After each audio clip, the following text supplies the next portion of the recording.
नमस्कार दोस्तों, शारदीय नवरात्र शुरू होने वाले हैं।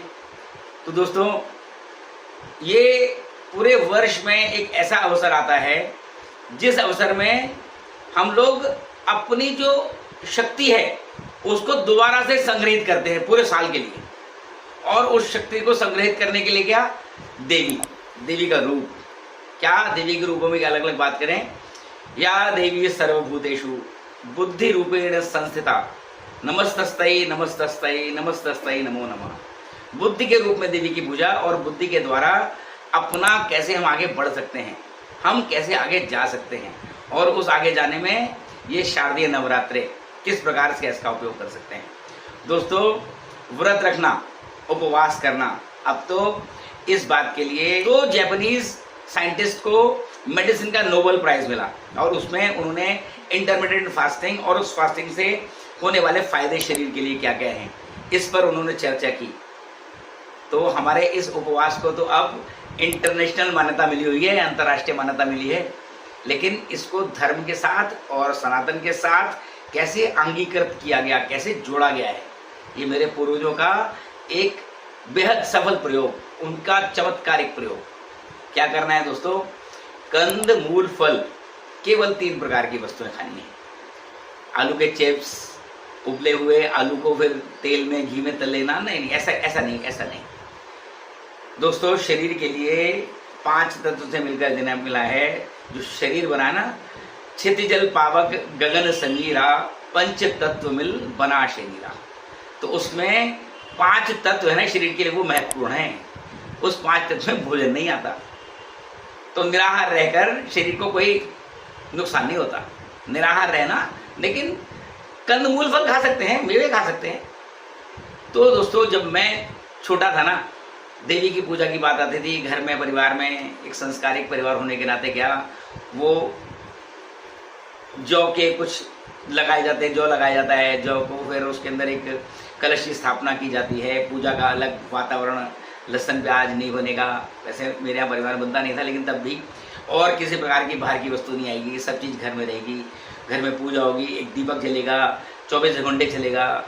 अब इस नई जनरेशन के साथ जब हम बात करते हैं ना, तो इतना टिपिकल, इतनी सारी बातें नहीं आती ना, तो कहता है छोड़ो यार, क्या करना, हम तो इतना सारा कर नहीं सकते। नहीं, ऐसा नहीं है भाई, फ्लेक्सिबिलिटी है इस सारे सनातन के अंदर। आप एक बात मान लो, बस कोई एक चीज़ को पकड़ लो कि नहीं, मैं तो ऐसा करूँगा, खाने का बाहर 9 दिन खाना बाहर नहीं खाऊंगा। अरे दोस्तों, ऐसी हालत है, बहुत सारे नॉनवेज के जो सेंटर्स हैं ना, वो 9 दिन बंद रहते हैं। तो उस दुकानदार की कल्पना करो वो कितना त्याग कर रहा है।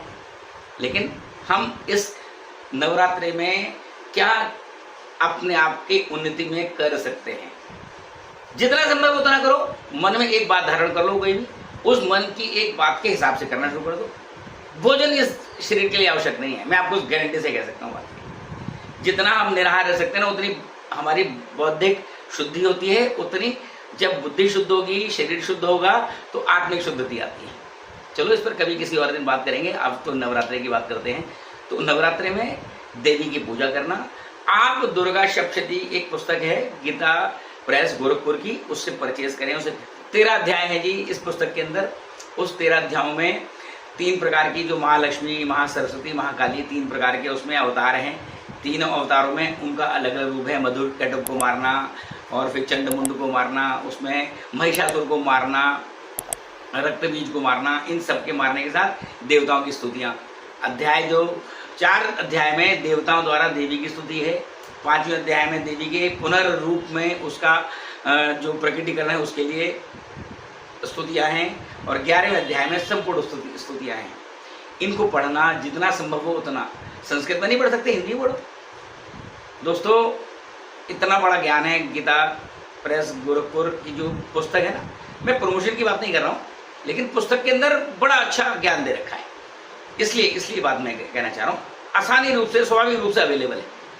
और भी कई राइटर्स की अवेलेबल है, आप किसी को पढ़ सकते हैं, लेकिन मैं जो अपना अनुभव है उसके आधार पर बता रहा हूँ। पूरा क्रम बना लो अपना। आप जीवन में 8 दिन 9 दिन बहुत बड़ा समय नहीं होता। थोड़े से समय के साथ, थोड़े से भाव के साथ हम इसको कर सकते हैं। आप तय कर लो अपने लिए बातें कि तिलक लगाऊंगा रोज पूजा के नाम पर मैं इस अध्याय को पढ़ सकता हूँ, इन अध्याय को पढ़ सकता हूँ। अब तो इन सब के लिए पीडीएफ कॉपी अवेलेबल है, हर जगह पर पीडीएफ अवेलेबल है, मोबाइल में रख लो। हाँ, मुद्रा बोल की शुद्धता रहनी चाहिए, शुद्धता का हमारे देश में बड़ा ख्याल रखा गया है।